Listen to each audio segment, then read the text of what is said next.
Hello everyone, welcome to my channel Study with Notes. I am your educator खुशी and आज हम discuss करेंगे 2021 का एमकॉम का इकोनॉमिक एनालिसिस का पेपर। इकोनॉमिक एनालिसिस का पेपर बहुत ही इजी और बहुत ही अच्छा पेपर आता है। अगर आपने पढ़ा है तो आप बहुत इजीली इसको अटेम्प्ट कर सकते हैं। ये एमकॉम का पेपर है और फर्स्ट सेमेस्टर यूनिवर्सिटी है CDLU Chaudhary Devilal University. Paper code 103 मतलब थर्ड एग्जाम आपका जो होता है वो इकोनॉमिक्स का होता है या जिसे हम इकोनॉमिक एनालिसिस बोल सकते हैं। तो इसमें देखो वही फॉर्मेट रहेगा कि आपको 4 क्वेश्चंस जो हैं वो करने हैं।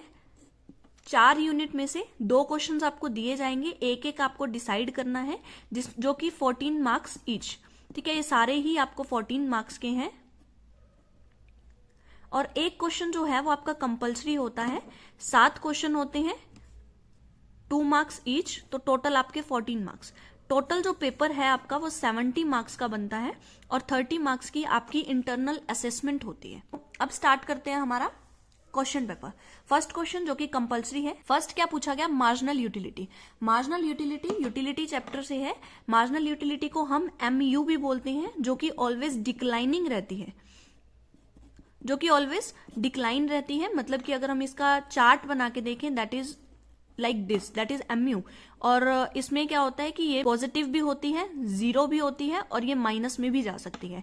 तो ये क्या होती है? हमारी यूटिलिटी होती है। इसके बाद जो हमारा नेक्स्ट क्वेश्चन है that is 3 fundamental problem of economics. मतलब इकोनॉमिक्स की 3 फंडामेंटल प्रॉब्लम्स कौन सी आपसे ये पूछी गई हैं। और जब भी आप इकोनॉमिक्स को पढ़ते हो तो सबसे पहले ही क्या आती है? हमारी फंडामेंटल प्रॉब्लम्स आती हैं। और फंडामेंटल प्रॉब्लम्स कौन सी होती हैं? What to produce, how to produce and for whom to produce, that is the fundamental problems of economics. और कुछ और प्रॉब्लम्स भी होती हैं हमारी इकोनॉमिक्स में। सबसे फर्स्ट जो हमारी प्रॉब्लम होती है वो है हमारी वांट्स। वांट्स हमारी क्या है? अनलिमिटेड है। हम बहुत कुछ चाहते हैं हमारी जिंदगी में, लेकिन हमारे जो रिसोर्सेज होते हैं वो लिमिटेड हैं। और जो ये लिमिटेड रिसोर्सेज होते हैं उनके भी बहुत ज्यादा मल्टीपल यूजेस होते हैं। ये भी हमारी क्या है?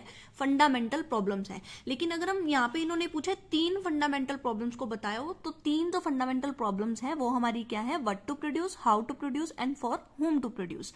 तो ये हमारी क्या है? 3 फंडामेंटल प्रॉब्लम्स हैं।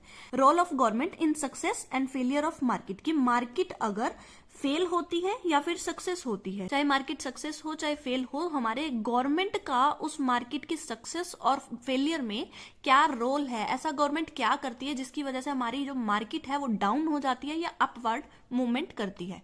Next question is market efficiency. Market efficiency क्या होती है? परफेक्ट कंपटीशन, जो कि एक मार्केट का टॉपिक है। Perfect competition, oligopoly and monopoly, monopolistic. तो ये 4-5 तरह के टाइप्स होते हैं मार्केट के, जिसमें से 1-2 क्वेश्चन आपको शॉर्ट क्वेश्चन में जरूर मिलेंगे। तो आप उन मार्केट्स को जरूर कर लें और बड़ा क्वेश्चन भी इसमें से आता है।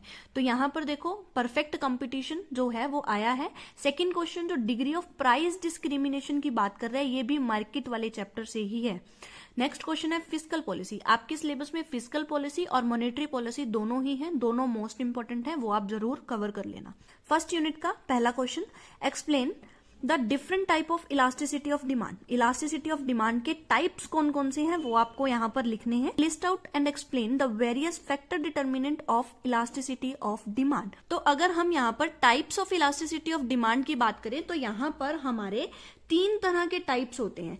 फर्स्ट हमारा है price elasticity of demand, second होता है हमारा income elasticity of demand, third होता है हमारा क्रॉस इलास्टिसिटी ऑफ डिमांड। इसको आपको डिटेल में यहाँ पर लिखना है क्योंकि ये 14 मार्क्स का क्वेश्चन है। नेक्स्ट इसी क्वेश्चन में पूछा गया कि ऐसे कौन कौन से फैक्टर्स हैं जो हमारे इलास्टिसिटी ऑफ डिमांड को इफेक्ट करते हैं। तो बहुत सारे इसमें पॉइंट्स आपकी बुक में मेंशन होंगे, तो आप वो पॉइंट्स यहाँ पर लिखेंगे।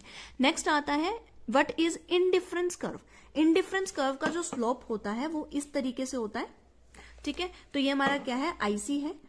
तो इंडिफरेंस कर्व का आपको यहाँ पर मीनिंग लिखना है और प्रॉपर्टीज मोस्ट इंपॉर्टेंट है। इसमें 6 या 7 प्रॉपर्टीज इंडिफरेंस कर्व की दी गई हैं। तो आप यहाँ पर जो प्रॉपर्टीज हैं वो लिखेंगे, जिसमें कुछ प्रॉपर्टीज ऐसे आती हैं कि जो IC है वो कन्वेक्स टू द ओरिजिन होता है और उसके बाद एक IC दूसरी IC को काटती नहीं है।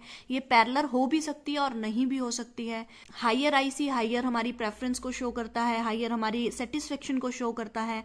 तो ये सारी चीजें क्या है? हमारी प्रॉपर्टीज है IC की, तो इसको आपको डिफाइन करना है। What role does it play in consumer analysis, की कौन कौन से ऐसी चीजें हैं, कौन कौन से ऐसे रोल हैं जो कंज्यूमर एनालिसिस में प्ले किए जाते हैं, कौन से ऐसे रोल किए जाते हैं, तो वो आपको यहाँ पर लिखना है।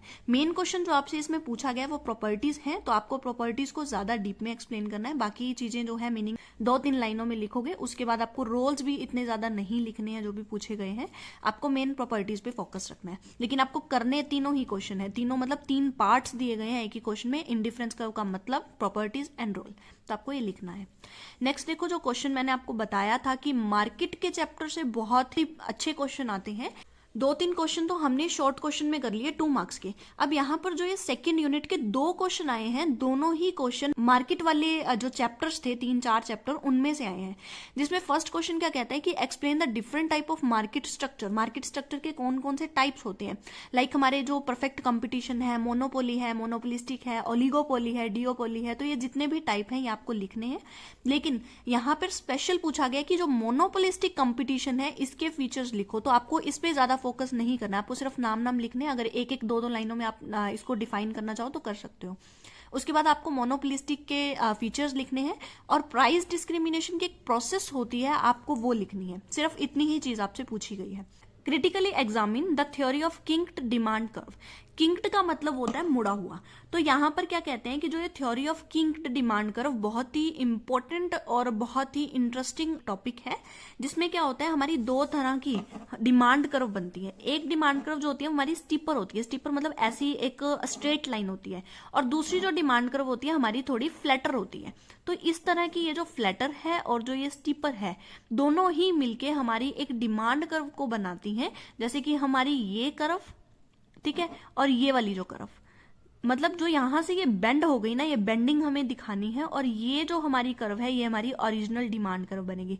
जबकि ये भी हमारी डिमांड थी और ये भी हमारी डिमांड थी, लेकिन ये जो डी डैश, जो हमारी यहां से डी डैश से लेके ये डी डैश बन रही है, ये हमारी क्या है, किंग की डिमांड कर्व है। किंग की मतलब मुड़ी हुई, यहां से ये क्या है, एक तरह से मुड़ चुकी है, तो ये होती है हमारी किंग की डिमांड कर्व। इसके क्या रीजंस हैं, क्यों मुड़ती है, क्या इसकी प्रोसेस है, ये हम कभी हमारी जो स्पेसिफाइड वीडियो होगी किंक्ड डिमांड कर्व की, उसमें हम स्टडी करेंगे। थर्ड यूनिट का क्वेश्चन क्या कहता है कि explain the basic model of determination of GDP in short run, मतलब कि जो शॉर्ट रन, एक शॉर्ट पीरियड के अंदर जो हमारा जीडीपी है उसकी जो डिटर्मिनेशन है उसमें कौन कौन से मॉडल्स होते हैं उनको हमें एक्सप्लेन करना है। और हमें एक चीज और पूछी गई है, that is price level. Price level के बारे में हमें डिफाइन करना है, जो कि शॉर्ट रन और लॉन्ग रन दोनों में पूछा गया है, तो आपको दोनों में ही प्राइस लेवल के कंसेप्ट को हमें बताना है। Next question is discuss in detail about macro economics instability, मतलब मैक्रो इकोनॉमिक्स में किस किस तरीके से हमारी इनस्टेबिलिटी रहती है या किस किस तरीके से हमारे चेंजेस होते हैं मैक्रो इकोनॉमिक्स में, वो हमें डिटेल में डिस्कस करना है। और इनस्टेबिलिटी को किस तरीके से हम करेक्ट कर सकते हैं वो भी हमें इसमें डिस्क्राइब करना है। फोर्थ यूनिट का फर्स्ट क्वेश्चन क्या कहता है, जिसको 7-7 नंबर के 2 पार्ट्स में बाइफरकेट किया गया है। तो यहां पर अगर आप 8th क्वेश्चन करते हो तो आपको ए एंड बी दोनों करने पड़ेंगे, अदरवाइज आप 9th क्वेश्चन को लेकर आप इकट्ठा कर सकते हो। अगर अदरवाइज आप 9th क्वेश्चन कर सकते हो। तो यहाँ पर अगर आपको ये दोनों करने पड़े तो आपको क्या लिखना होगा, व्हाट इज इन्फ्लेशन, इन्फ्लेशन का आप मतलब लिखोगे, फिर उसके बाद लिखोगे कॉजेज, मतलब ऐसे कौन कौन से कारण हैं जिनकी वजह से इन्फ्लेशन होती है, and how can it eliminated, कि किस तरीके से इन्हें हम खत्म कर सकते हैं, रिमूव कर सकते हैं इन्फ्लेशन को, तो वो भी हमें यहाँ पर लिखना है। तो यहाँ पर आपको 3 चीजें लिखनी है, इन्फ्लेशन का मतलब, उसके कारण, और किस तरीके से उन कारणों को या इन्फ्लेशन को रिमूव किया जा सकता है, कंट्रोल किया जा सकता है, या इन कॉजेज को इलिमिनेट किया जा सकता है, खत्म किया जा सकता है, आपको ये लिखना है। नेक्स्ट आता है what is the impact of unemployment problem in India, कि अनएम्प्लॉयमेंट जो हमारी इंडिया के अंदर है तो उसके क्या क्या इम्पैक्ट पड़ते हैं, क्या क्या उसके इफेक्ट पड़ते हैं हमारी इंडियन इकोनॉमी के ऊपर, तो वो हमें यहाँ पर लिखना है। Explain in detail the role of money in macro economics and monetary policy, that is not polities, यहाँ पर आएगा हमारा पॉलिसीज। तो मॉनेटरी पॉलिसीज में और मैक्रो इकोनॉमिक्स में पैसे का, मनी का, मुद्रा का क्या रोल है, क्या रोल प्ले करती है मनी हमारी मैक्रो इकोनॉमिक्स में या फिर मॉनेटरी पॉलिसी में, उसको हमें एक्सप्लेन करना है। हिंदी वर्जन भी आप देख लीजिए, हिंदी में भी आपको वही सेम 7 क्वेश्चन करने हैं 2-2 मार्क्स के। फर्स्ट यूनिट में आपके पास 2 क्वेश्चन है जिसमें से आपको 1 करना है, फिर आपके पास आती है सेकेंड यूनिट, इसमें से आपको 1 क्वेश्चन करना है। थर्ड यूनिट में से आपको एक क्वेश्चन करना है और देन फोर्थ यूनिट में से भी आपको एक क्वेश्चन करना है। That's all for today. अगर आप इकोनॉमिक एनालिसिस के पेपर को समराइज करना चाहते हो या फिर आपका इसका क्रक्स देखना चाहते हो तो जो क्वेश्चन है वो बहुत ही सिंपल और सीधे आए गए हैं। कोई भी आपकी कोई दिक्कत है वो पूछी गई है, उस दिक्कत को किस तरीके से सॉल्व किया जा सकता है वो पूछा गया है।